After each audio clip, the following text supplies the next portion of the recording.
podemos llegar a esta expresión derivando la fórmula integral de Cauchy en función de Z0. Y nosotros hicimos la demostración para n igual a 1. O sea, encontramos que la derivada primera se calcularía con esta expresión. Acá n vale 1, el factorial de 1 es 1, por lo tanto la fórmula me queda, fíjense, z menos z0 al cuadrado. Por eso acá no me voy a detener porque esto ya lo habíamos visto en la fórmula integral de Cauchy. Hasta acá avanzamos, solo que no me quedó el ejemplo. Ahí nos quedó pendiente, vamos a retomar ahí el ejemplo de cómo se aplica la fórmula integral de Cauchy para la derivada. Que les vuelvo a repetir, en algunos libros aparece fórmula integral de Cauchy, fórmula general de Cauchy. ¿Por qué le dicen general? Porque si n vale 0, fíjense acá me queda z menos z0 a la 1. El factorial de 0 es 1 y la derivada de orden 0 sabemos que es el valor que toma la función directamente.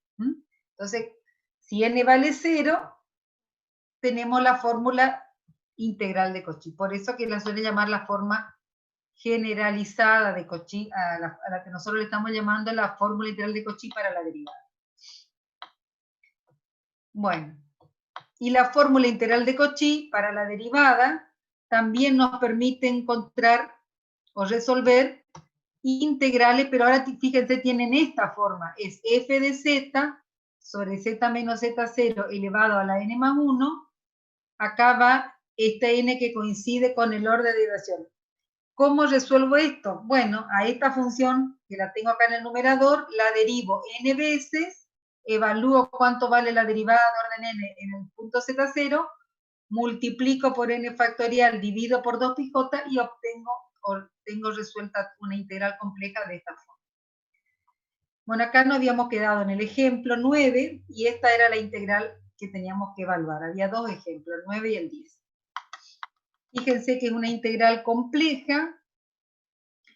La función f de z, acá es todo esto la integral, pero así como está, no tiene la forma de la fórmula general o la fórmula de Cauchy para la derivada. Nosotros tenemos que ponerla en esta forma, ¿no? Sabemos que el contorno de integración es justo un círculo, una circunferencia de radio 1, porque dice módulo de z igual a 1. Veamos cuáles son los puntos que indeterminan el denominador, por lo cual, fíjense, z a la cuarta más 2j por z al cubo, que es el polinomio del denominador, si yo lo factoreo, puedo sacar factor común z al cubo y me quedaría z al cubo que multiplica z más 2j. Y esto igualado a 0 quiere decir que z es 0, o el 0 que tengo acá lo hace z igual a menos 2j. Entonces, de estos dos puntos, ¿cuál es el que me interesa? El que está dentro del contorno de integración. El que está dentro del contorno de integración es z igual a 0. El otro es externo. Acá había un dibujito, ahora vamos a ver. No está por acá. Bueno. Entonces, el único que es interior al contorno... ¿Qué?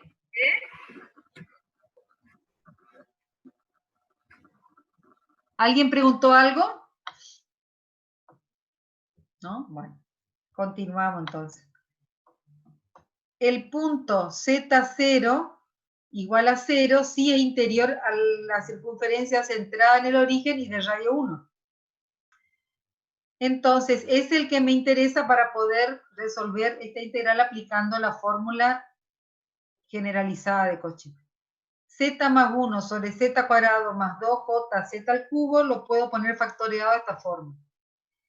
Y acá lo pongo como z más 1 sobre z más 2, esto puede ir acá al denominador, por z al cubo. Y ahí sí, tengo una función z más 1 sobre z más 2j, que es perfectamente analítica sobre este contorno y en su interior, porque el único punto que indetermina esta función, que sería el menos 2j, es externo. Este punto no es interior a este contorno de integración. Entonces, esto tiene la misma forma que este integrando. Ahora la función f de z es z más 1 sobre z más 2j. Z menos Z0, fíjense, como Z0 es el 0, por eso me queda solamente Z al cubo. Y de acá, ¿qué podemos decir? Que Z0 es igual a 0 comparando con esta expresión y que n vale 2, porque si acá tengo el 3, al 3 lo puedo pensar como 2 más 1, y de acá saco el factor, el n, que me va a dar el orden de derivación que tengo que hacer para poder resolver la integral. Y f de z, z más 1 sobre z más 2j. Derivando f de z como un cociente, acá tengo la derivada primera y acá tengo la derivada segunda. Acá no va a haber problema, pero esto lo hacen en su casa, derivan como un cociente, sería la derivada al numerador por el denominador sin derivar, menos la derivada al denominador, que es 1, por el numerador sin derivar, todo sobre el cuadrado del denominador, que es z más 2j al cuadrado. Así que ahí, y haciendo las cuentitas que me quedan arriba, me quedaría menos 1 más 2j.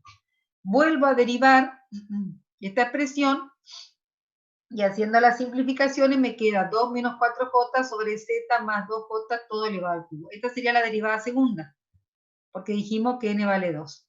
Ahora evaluamos la derivada segunda en el punto z0, que en este caso era 0.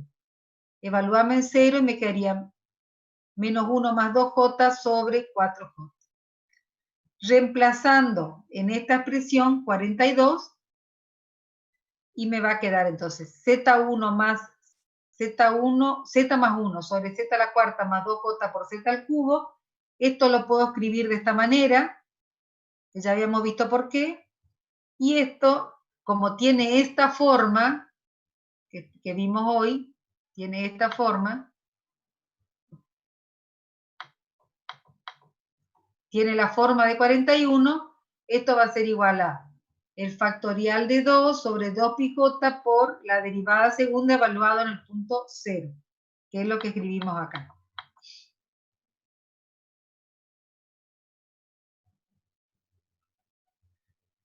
Bueno, esto me va a dar menos pi sobre 4 más j pi sobre 2. Bueno, acá hay otro ejemplo que es el ejemplo 10. La integral es z al cubo más 3 sobre z que multiplica z menos j todo elevado al cuadrado. Pero ahora el contorno tiene esta forma. Todas las demostraciones que nosotros hicimos era para contorno simplemente conexo, ¿no? Dominio simplemente conexo y que estaban delimitados por curvas simples. Las curvas simples cerradas eran curvas que no se tocaban, ¿no?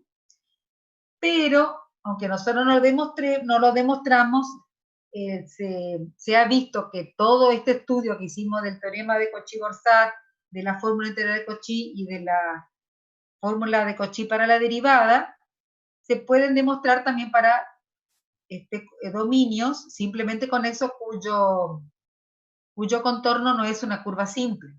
Por ejemplo, esta, que se toca acá en un punto. Y también funciona, pero veamos cómo se aplica todo esto que nosotros vimos de la fórmula de Cauchy para la derivada. Fíjense, el contorno es un contorno cerrado, pero lo podemos interpretar como la suma de este contorno C2, que así como está la flechita, fíjense, se recorre en el sentido antihorario, por lo tanto en el sentido positivo. Toda nuestra demostración era siempre cuando recorríamos en sentido positivo los contornos. Más el contorno cerrado, que acá está como C1, que se recorre de acuerdo a cómo están las flechas en sentido horario, con lo cual tiene el sentido negativo del recorrido de la trayectoria. Entonces lo pensamos como la unión de dos contornos cerrados simples. Este es uno y este el otro. Ahora, el contorno de ese uno, para lo que nosotros estamos siempre acostumbrados y las fórmulas funcionan, hay que recorrerlo en sentido positivo. Por lo tanto, va a ser menos el recorrido que tiene en el sentido horario. Por eso dice que el recorrido de C1 es en el sentido de la aguja al reloj o sea en la dirección negativa, por lo cual la curva opuesta va a ser menos C1, es la que tiene la orientación positiva. Muy bien, esta es nuestra integral. Acá ya está factoreado, ¿no? Ya podemos saber que uno de los puntos singulares es z0 igual a 0 y el otro es z igual a j. Veamos cuáles son los que... Uno cae sobre el contorno C1, z0 igual a 0, y el otro punto cae sobre el contorno C2 porque es j, o i en este caso. Entonces vamos a evaluar como una suma de la integral en cada uno de los contornos, que es lo que está escrito acá. Va a ser la integral compleja de toda esta función sobre la trayectoria C1 más la integral compleja de toda la función sobre la trayectoria C2. Como la trayectoria C1 se recorre en sentido negativo, lo que nosotros vamos a resolver va a ser menos el valor que nos va a dar aplicando la fórmula integral de Cauchy. El punto interior, cuando recorremos por la trayectoria C1, es el 0 acá. Este exterior no nos importa. Por eso fíjense que esta expresión se puede escribir como z al cubo más 3 sobre z menos j al cuadrado dividido z. Siempre la forma de la integral para poder aplicar o la fórmula integral de Cauchy, o si aparece un exponente mayor que 1 acá, hay que aplicar la fórmula de Cauchy para la derivada. Siempre la forma de la integral compleja es una función f de z analítica al c en su interior dividido z menos el punto interior, y acá el punto interior es el 0, por eso que me queda z menos 0 es z nada más. Y la integral sobre, bueno, acá está ahí un problemita de, acá tendría que ser sobre C2, porque esto voy a corregir como dice acá, fíjense con sobre C2, acá se puso sobre C1, pero acá el punto que me interesa cuando estoy integrando sobre C2, que es este contorno, el punto interior es J, o I, la unidad imaginaria. Por lo tanto, la forma es una función f de z sobre z menos j. Como está elevado al cuadrado, tengo que comparar con la fórmula de la derivada de Cauchy. Cuando está elevada a la primera potencia, como acá, solo con la fórmula de Cauchy, nada más. La función es z al cubo más 3 sobre z, que es perfectamente analítica en este contorno y en su interior. El único punto para el cual la función no sería analítica, que sería el 0, que es este, es exterior, en este caso, al contorno C2. Entonces, esta es la integral sobre C1, que la ponemos de esta manera, y esta integral sobre C2, acá dice menos C1, pero esto tengo que corregir, y me quedaría de esta manera. Esto es lo que llamamos menos I1 más I2. El signo menos, les vuelvo a repetir, es porque nosotros tenemos que recorrer en el sentido negativo la integral.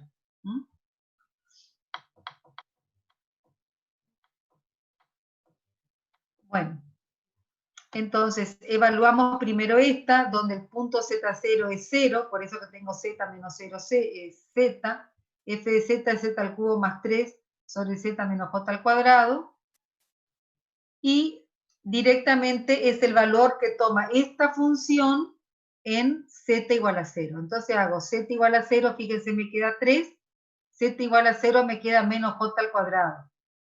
Y menos J al cuadrado es menos 1 al cuadrado, que es 1 positivo, y J al cuadrado, que es menos 1. Con lo cual, me quedaría 3 positivo. Con el menos porque se cambia, se invierte el sentido de recorrido de la integral, me quedaría menos 3. Entonces, en la integral, toda esta integral, ¿cómo la resolvemos? Va a ser 2πj por f en 0, y f en 0 me dio menos 3, o sea, 2πj por menos 3 menos 6πj. Y ahora evaluamos esta otra integral que es sobre C2. El punto en el que estoy analizando el punto interior al contorno C2 es J.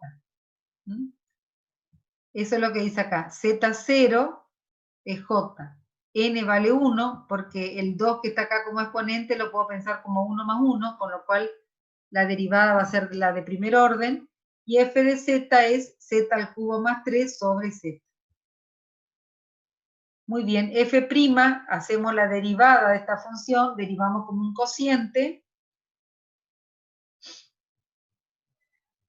y evaluamos f' en j, y da 3 más 2j.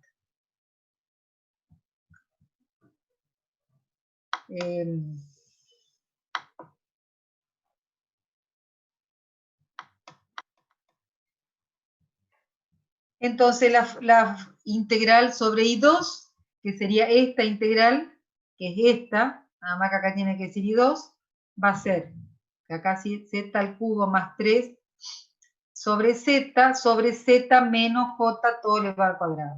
Entonces esto va a ser 2πj sobre 1 factorial por la derivada primera en j, que nos dio 3 más 2j. Multiplicando me quedaría menos 4pi, porque 2, j por j es j cuadrado que es menos 1, 2 por 2, 4, o sea que esto se convertiría en menos 4, y 2 por 3, 6 pi j. Con lo cual la integral va a ser el valor que nos dio I1 más, en el sentido negativo, más I2. Por lo cual me quedaría este valor, menos 4pi más 12 pi.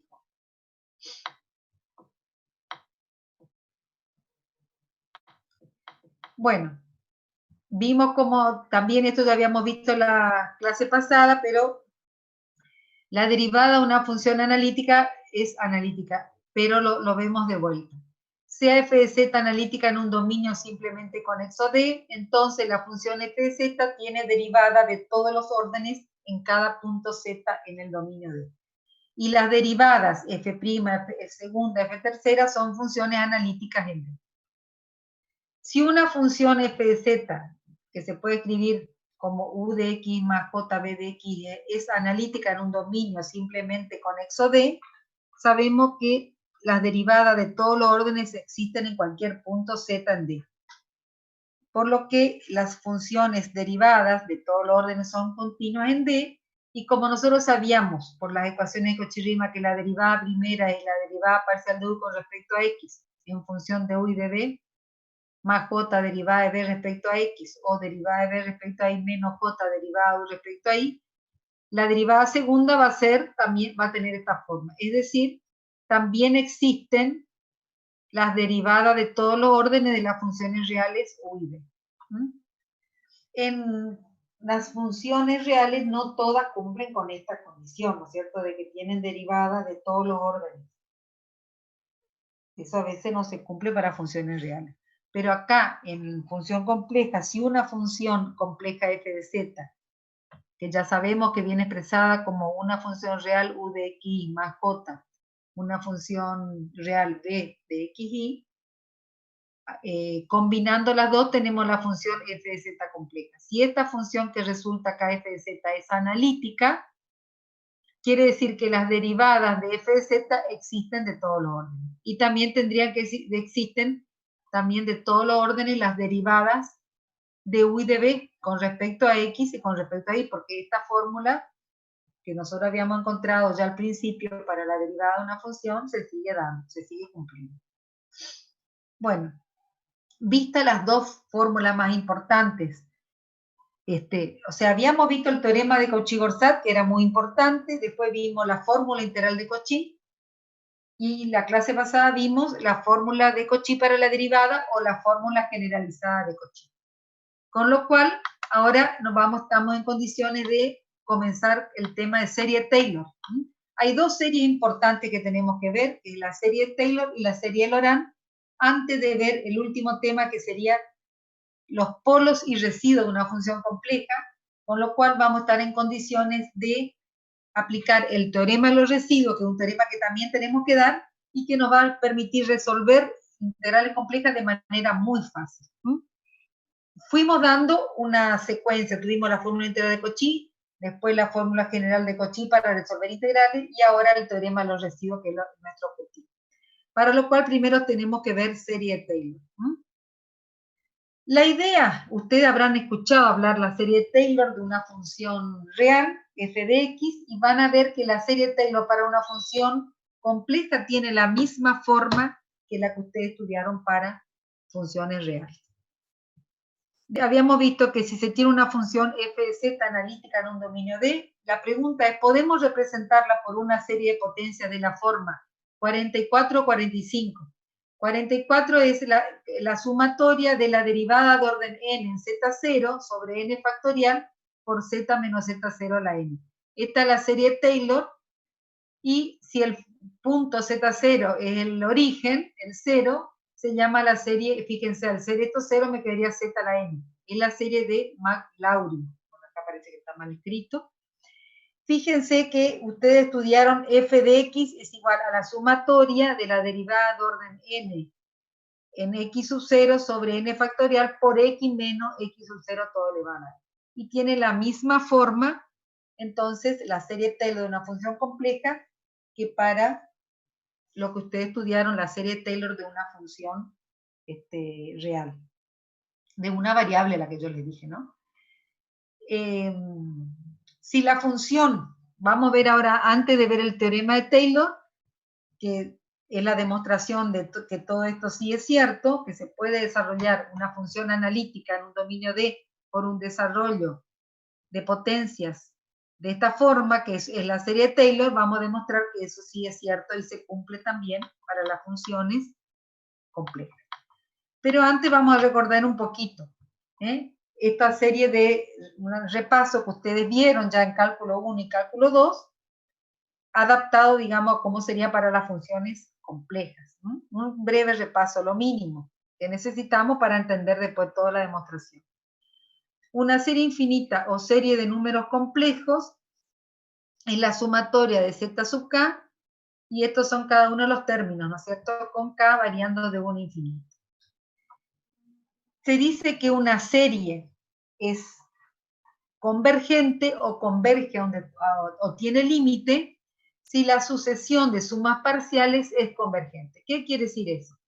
Si tomamos, por ejemplo, los primeros dos términos los sumamos, tenemos un valor. Si tomamos los tres primeros términos de la serie y los sumamos, nos da otro valor.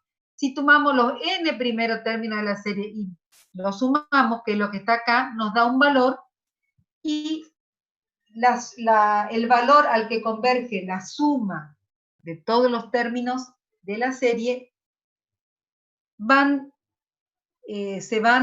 quedan encerrados, digamos, en un determinado círculo, cada vez están más próximos justamente al valor de L.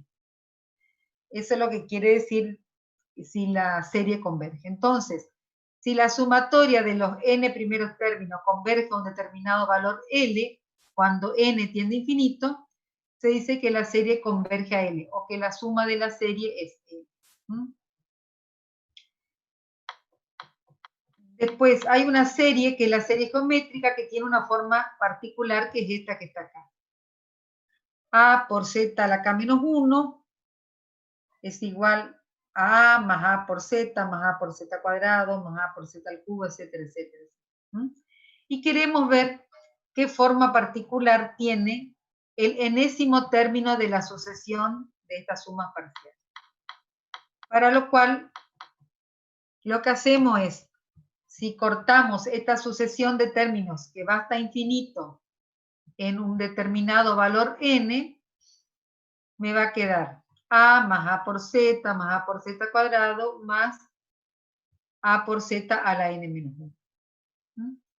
Con lo cual, para encontrar qué expresión tiene la suma de los n primeros términos, multiplicamos por z esta expresión. Y cuando se termine la reunión, comenzamos otra. Fíjense que si multiplico por z, z por la sumatoria de los n términos, voy a tener a por z más a por z cuadrado, este término va a ser a por z cubo, y el término que era la n menos 1 al multiplicar Profe, por disculpe. Sí. Sí.